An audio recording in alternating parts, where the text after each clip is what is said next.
Haribol, todas as glórias aos devotos reunidos.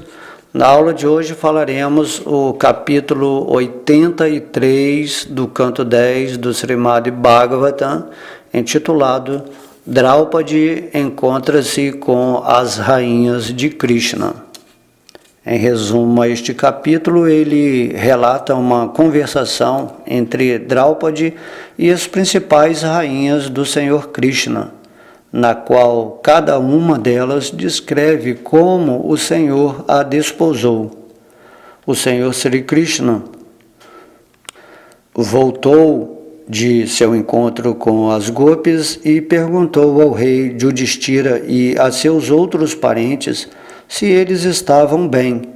Eles responderam: meu senhor, qualquer um que tenha ao menos uma vez bebido através dos ouvidos o mel de teus passatempos, jamais pode conhecer infortúnio. Então Draupadi indagou das esposas do Senhor Krishna como foi que o Senhor se casara com elas. A rainha Rukmini falou primeiro. Muitos reis liderados por Jarasandha tensionavam dar-me em casamento a Shishupala.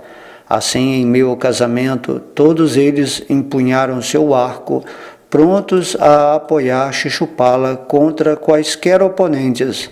Mas Sri Krishna veio e arrebatou-me à força, assim como um leão retira sua presa do meio de bodes e carneiros. A rainha Satyabhama disse: quando meu tio Pracena foi morto, meu pai Satrajit acusou falsamente o Senhor Krishna de assassinato. Para limpar seu nome, Krishna derrotou Jambavão, recuperou a joia Shyamantaka e devolveu-a a Satrajit. Arrependido, meu pai deu de presente ao Senhor a joia e a mim. A rainha Jambavati disse: quando Sri Krishna entrou na caverna de meu pai em busca da joia Shyamantaka, a princípio meu pai, Jambavão, não compreendeu quem ele era.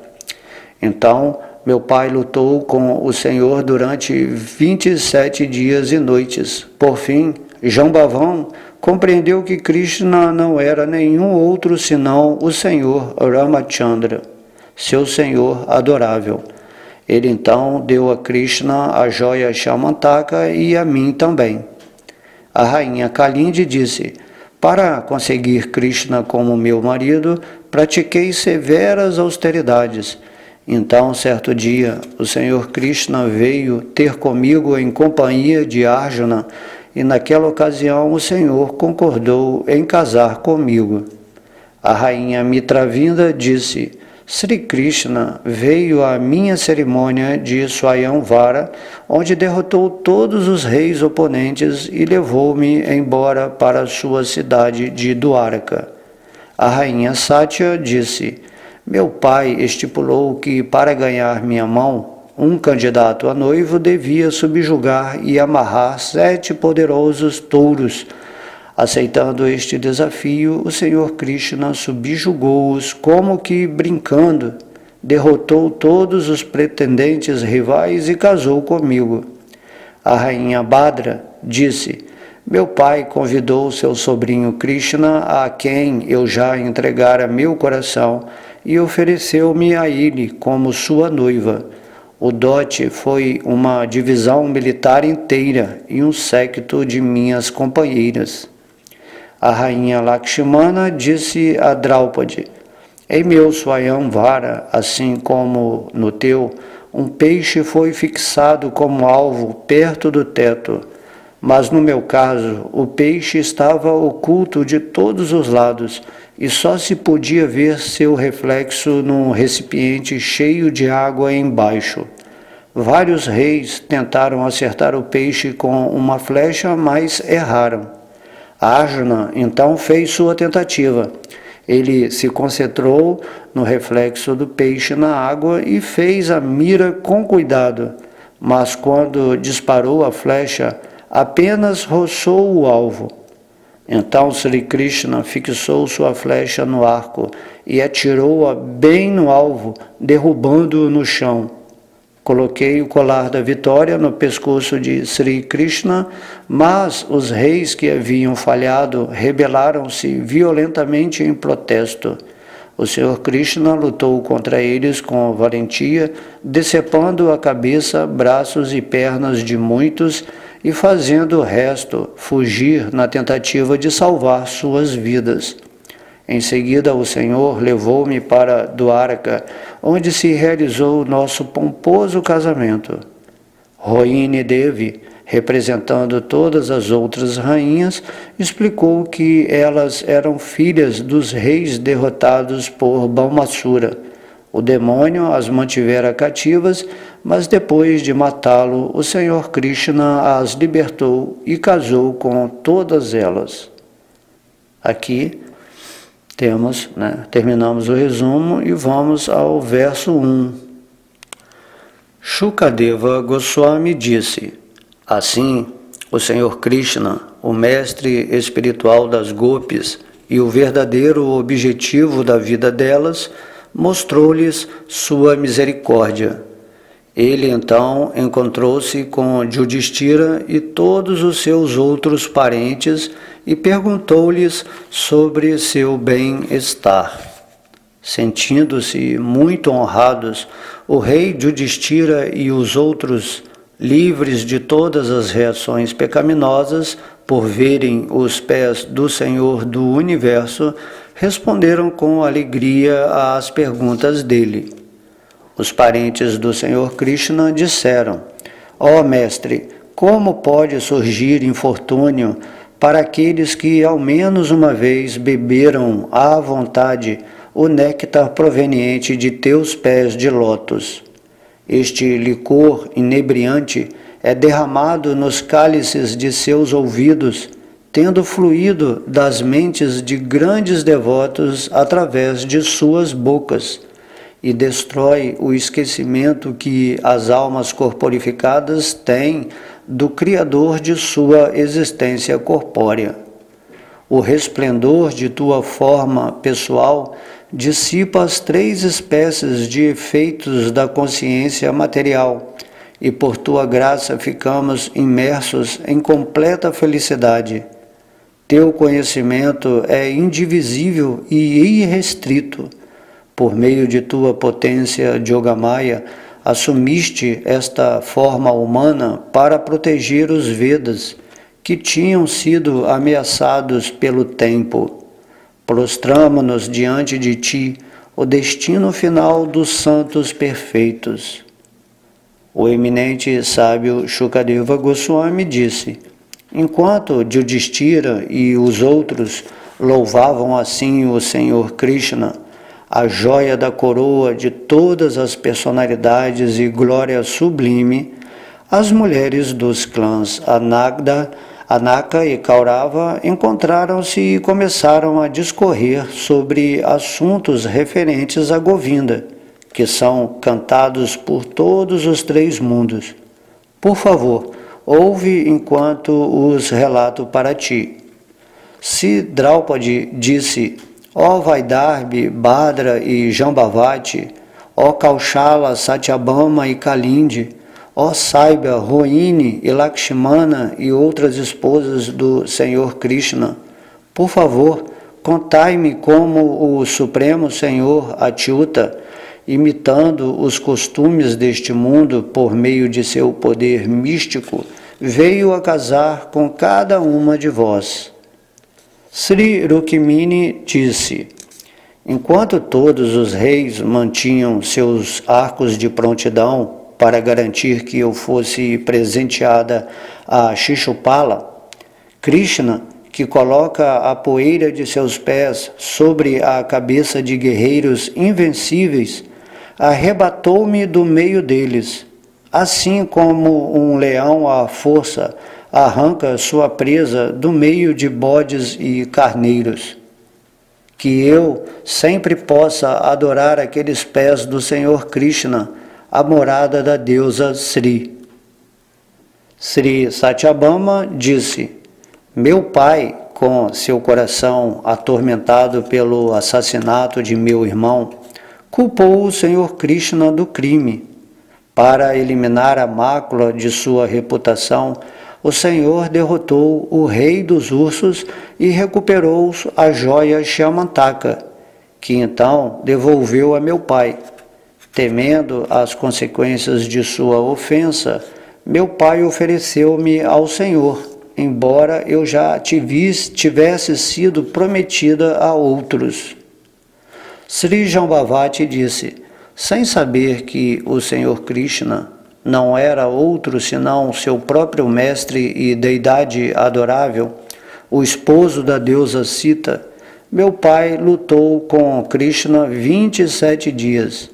Quando meu pai, enfim, caiu em si e reconheceu o Senhor, ele agarrou-lhe os pés e deu-lhe de presente a mim e a joia Shamantaka como sinal de reverência. Sou apenas a serva do Senhor. Sri Kalindi disse, o Senhor sabia que eu executava severas austeridades e penitências com a esperança de um dia tocar-lhe os pés de lótus. Por isso ele veio a mim em companhia de seu amigo e tomou minha mão em casamento. Agora me ocupo como uma varredora em seu palácio. Sri Mitravinda disse, em minha cerimônia de Swayamvara, Krishna adiantou-se, derrotou todos os reis presentes, inclusive meus irmãos, que ousaram insultá-lo, e levou-me embora, assim como um leão retira sua presa do meio de um bando de cachorros. Assim o Senhor Krishna, o abrigo da deusa da fortuna, trouxe-me para sua capital, que eu possa servi-lo banhando seus pés vida após vida. Sri Satya disse, meu pai arrumou 7 touros extremamente fortes e vigorosos, com mortais chifres pontiagudos, para testar a valentia dos reis que desejavam minha mão em casamento. Embora aqueles touros tivessem destruído o falso orgulho de muitos heróis, o Senhor Krishna subjugou-os sem esforço, amarrando-os do mesmo modo que as crianças, brincando, amarram os filhotes de cabra. Assim, Krishna me comprou com sua bravura.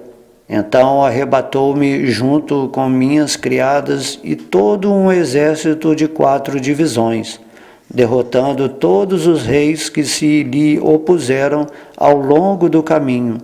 Que me seja concedido o privilégio de servir a aquele Senhor. Sri Bhadra disse, minha querida Draupadi, por sua livre e espontânea vontade, meu pai convidou seu sobrinho Krishna, a quem eu já entregara meu coração, e ofereceu-me a Krishna como sua noiva. Meu pai presenteou-me ao Senhor junto com uma guarda militar, a Kishalrini, e um séquito de minhas companheiras. Minha perfeição máxima consiste em poder tocar sempre os pés de lótus de Krishna, enquanto vagueio de vida em vida atada por meu karma. Sri Lakshmana disse, ó rainha, ouvi repetidas vezes Narada Muni glorificar os aparecimentos e atividades de Achyuta, e assim meu coração também se apegou àquele Senhor Mukunda. De fato, até mesmo a deusa Padmahasta acolheu como seu marido após cuidadosa consideração, rejeitando os grandes semideuses que governam vários planetas. Meu pai, Brihatsena, era por natureza compassivo com sua filha, e sabendo como eu me sentia, ó Dama Santa, providenciou um meio para satisfazer o meu desejo. Assim como se usou um peixe como alvo em tua cerimônia de Swayamvara, ó Rainha, Para garantir que obterias Árjuno como marido, usou-se também um peixe em minha cerimônia. Em meu caso, porém, ele estava oculto de todos os lados, e apenas se podia ver seu reflexo numa vasilha de água embaixo.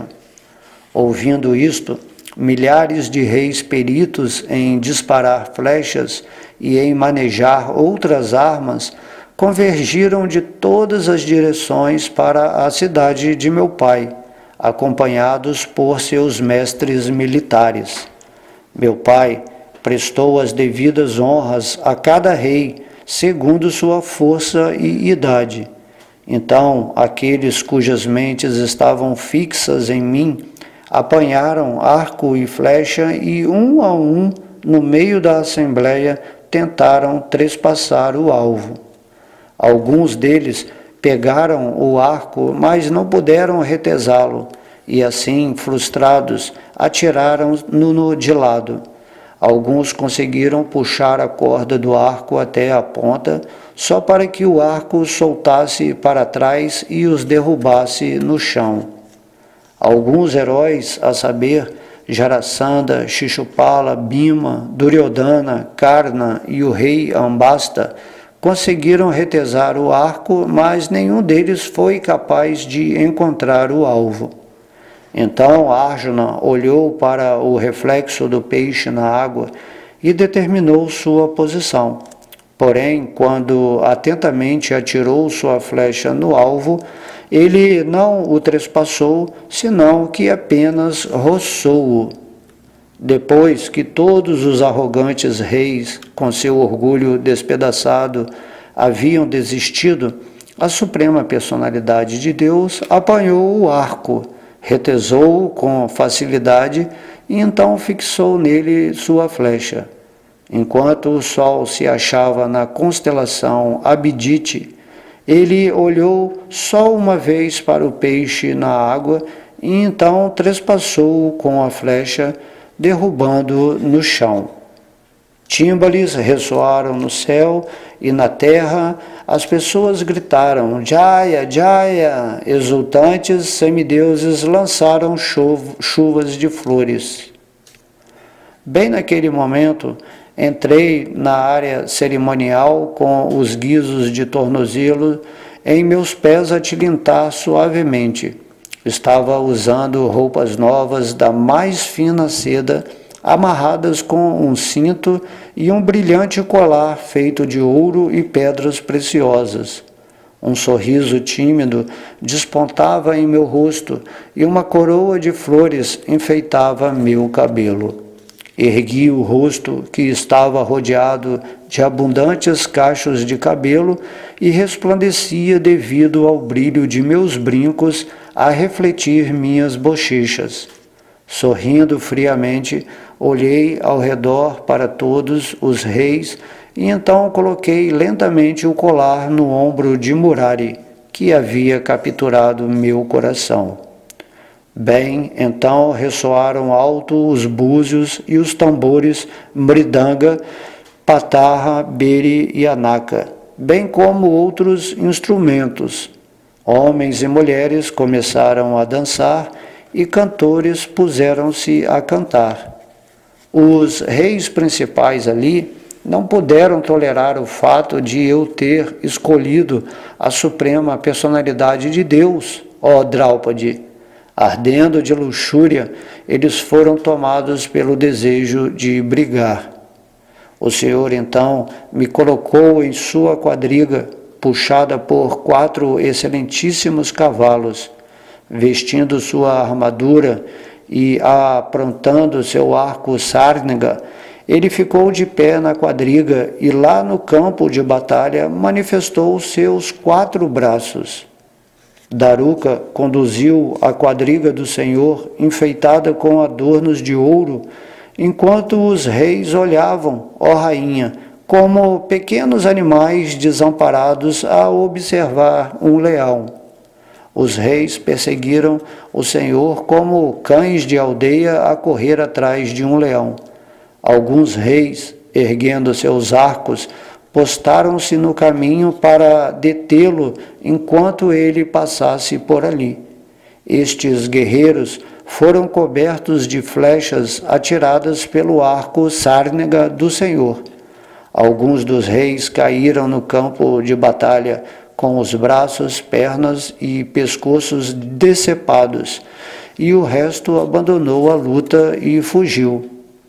O senhor dos Iados entrou então em sua capital, Cuxastali, do Áraca, que é glorificada no céu e na terra.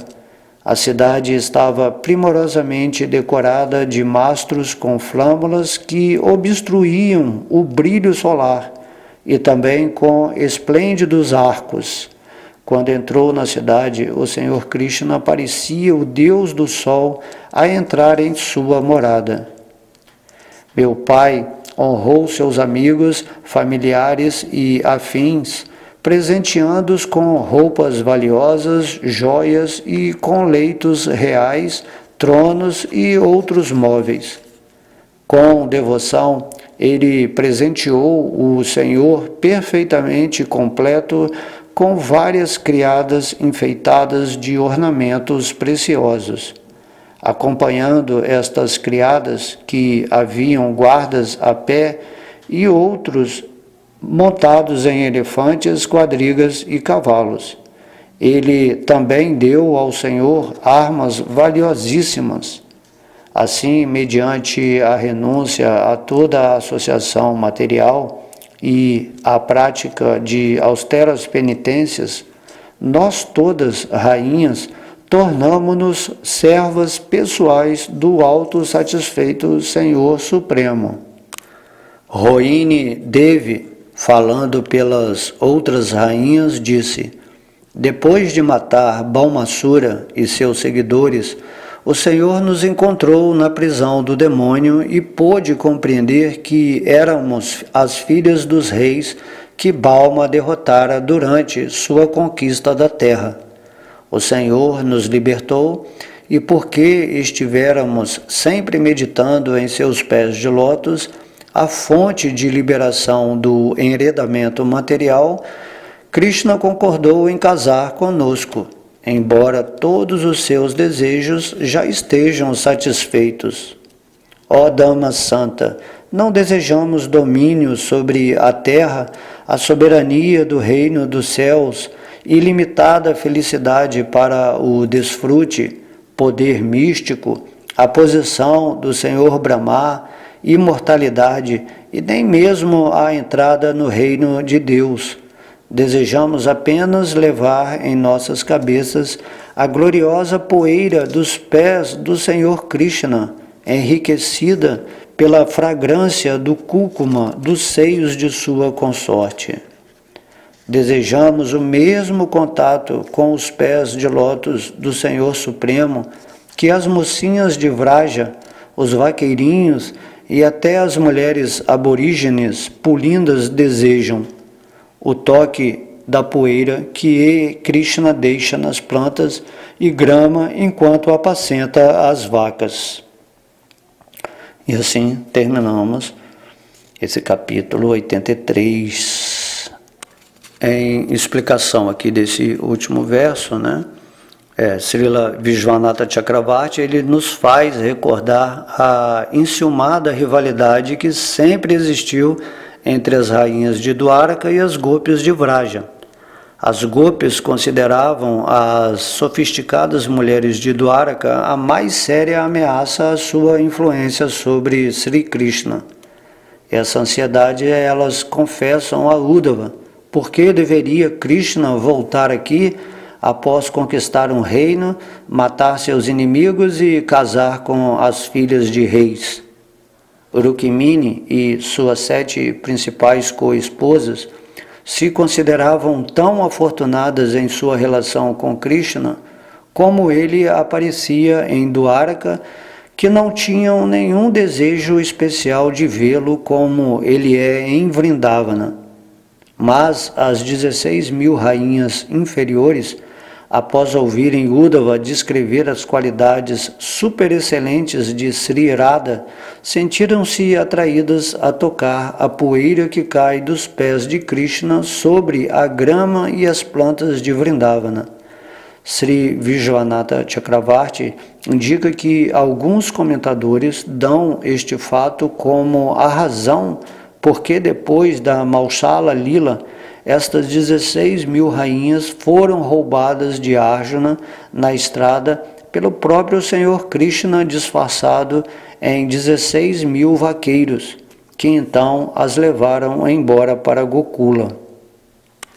Aqui nesses versos, desse capítulo, a gente pode observar, como que as rainhas de Dwaraka mostram a Draupadi, como elas foram conquistadas, por Krishna.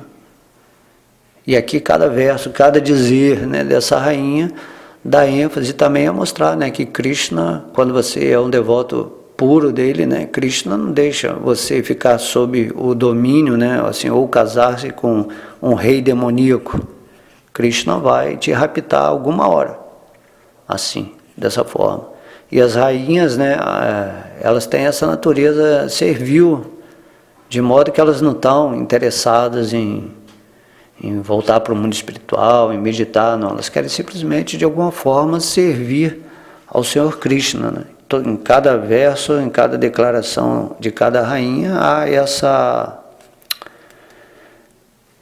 essa explicação delas, que eu quero ser uma serva, eu quero sempre estar de alguma forma satisfazendo o Senhor Krishna.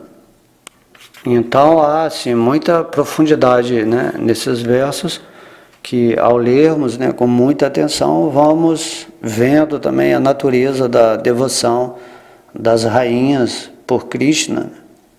Mas as gopis elas sempre tinham aquele sentimento mais profundo, e aí mostram vários humores, que as gopis elas tinham ciúmes das rainhas, e de certa forma as rainhas também tinham uma coisa com as gopis. Essa natureza do amor transcendental, onde não há assim uma real rivalidade, mas acontece no contexto dos habitantes, de Dwaraka, de Mathura, de Vrindavana. Mas Krishna, na verdade, ele gosta mesmo de ficar com as gopis e nunca sai de Vrindavana. E também no início aqui desses versos, mostra, que eles explicam, que a maior fortuna, é a pessoa que pode beber à vontade o néctar proveniente dos pés de lótus de Krishna. Então, quando estudamos aqui esses versos do Srimad Bhagavatam, é dito que ele é como um licor inebriante que é derramado nos cálices de nossos ouvidos, que fluem das mentes de grandes devotos através de suas bocas e destroem continuamente o esquecimento que as almas corporificadas têm do Criador de sua existência corpórea. As almas corporificadas, elas basicamente estão atreladas às situações materiais porque se identificam com o corpo material, mas ao ouvirmos continuamente os versos aqui do Srimad Bhagavatam ou do Mahamantra Hare Krishna, estamos, através do cálice de nossos ouvidos, relembrando que somos o espírito, que não somos esse corpo. Então, nesse capítulo, os parentes do Senhor Krishna estão glorificando isso, apesar de eles serem os personagens centrais no cenário onde Krishna apresenta seus passatempos. E assim eles falam que, pela graça de Krishna, por causa do resplendor da forma pessoal dele, eles ficam imersos em completa felicidade. De modo que a gente vai entendendo isso, que essa felicidade vai se manifestar completamente em nosso coração, se ficarmos assim meditando nessa forma pessoal resplendorosa de Krishna. E aí, ao meditarmos nessa forma, no Santo Nome, vai ser dissipado, né, as 3 espécies de efeitos da consciência material, que é produzida, né, pelos modos da bondade, paixão e ignorante. E assim os habitantes, ao conversarem com Krishna, eles estão, né, glorificando o Senhor, que através de sua potência Yogamaya, essa potência interna que dá essa condição de Krishna aparecer aqui nesse mundo material, ou seja, fazer do impossível o possível, né, essa potência mística de Krishna, onde ele assume, né, essa forma humana para proteger os Vedas, que tinham sido ameaçados pelo tempo. Então, eles estão sempre prostrando-se, né, diante de Krishna, que é o destino final de todos os santos perfeitos. Então, né, vamos estudar, vamos meditar, vamos estar sempre reverenciando o Senhor Krishna e aproveitando esta forma humana para nos mantermos numa posição, né, qualificada ou selecionada pela nossa inteligência em nosso contato nesse mundo, né, com lugares, com pessoas, com situações, onde possamos sempre lembrar de alguma forma do Senhor Krishna. A alma tem que fazer sempre algum arranjo em sua vida, no seu dia, para que ela acesse, né, esse conhecimento espiritual, ou que medite na forma do Senhor Krishna, né, lembrando dos seus passatempos e também cantando o seu santo nome, que é o processo para essa era de Kali Yuga, recomendado, né, por Krishna na forma do Senhor Chaitanya Mahaprabhu. E assim caminhamos, né, meditando nas gopis, nas rainhas de Dwaraka e vendo todo o cenário desse humor de Krishna no relacionamento com as suas devotas. Assim, se você é um devoto puro, assim, aguarde que Krishna uma hora vai vir te raptar, né? E quando ele vir o seu amor por ele vai destruir todos os reis demônios que querem aproximar e capturar a sua alma para que você continue em esquecimento. Então Krishna não aceita isso e ele vem, rouba, te rapta, né, das garras desses reis e destrói todos os demônios para que você siga o seu caminho, né, num fluxo seguro de paz, de confiança, de felicidade. Esses versos eles passam também esse teor, né, dentro do microcosmos, né, da nossa relação com Krishna. Então, como se diz, Krishna é um ladrão de corações. Se seu coração estiver sendo derretido por Krishna, pode ter certeza que ele, já dentro do seu coração, vai roubar a sua alma para ele e vai te dar a inteligência necessária para você atingir, né, a meta última dessa forma humana. Assim, é muito simples, né, entender essa questão. E aí as rainhas colocavam assim, né? Eu estava sempre dedicado a Deus, mas tinha uma problemática que, eu não podia sair aqui do reino e meu pai já tinha me dado a mão para outros reis. E aí, ao ler isso aqui, nós podemos ver, Krishna vem, né? Ele sabe quem é seu devoto. Então, Krishna vai se manifestar e vai te tirar daqui de toda essa confusão, de toda a sua insegurança em relação a Deus, assim. Ele vai se manifestar e você vai se tornar uma devota, um servo, né? Como elas diziam aqui, né? Que eu não quero nem ir para o reino de Deus, eu não quero fazer, eu não quero soberania do Rei dos Céus, não quero ilimitada felicidade para o desfrute, poder místico, não quero a posição do Senhor Brahma, não quero imortalidade, nem mesmo ir para o mundo espiritual. Assim, né? Não há interesse de você estar com Krishna, nenhum interesse. Esse é o ensinamento aqui. Você simplesmente tem que como elas falam aqui, as rainhas, desejamos apenas levar em nossas cabeças a gloriosa poeira dos pés do Senhor Krishna, enriquecida pela fragrância do cúrcuma dos seios de sua consorte, que é Srimati Radharani. Só isso, né? Medite em Krishna, em Srimati Radharani, manifeste o seu amor, o seu desejo, né, de prestar serviço devocional, e aí as coisas vão se seguir num fluxo natural, onde vão ter assim, bons arranjos na sua vida, as coisas negativas ou as prisões, né, materiais vão ser afastadas da sua mente e você vai seguir sua vida luminosamente de volta para Deus, assim, sem nenhum interesse. Apenas o seu amor vai ser a Deus, né? O amor a Deus vai ser a sua vibração que vai conduzir por si só a sua alma para viver sempre rendida, né? Sempre em amor aos pés de lótus do Senhor Krishna. Ok? Então todas as glórias são a Sri Radha Krishna, Gaura Nitaya, o Mahamantra Hare Krishna, Srila Prabhupada, todos os devotos reunidos, Haribol.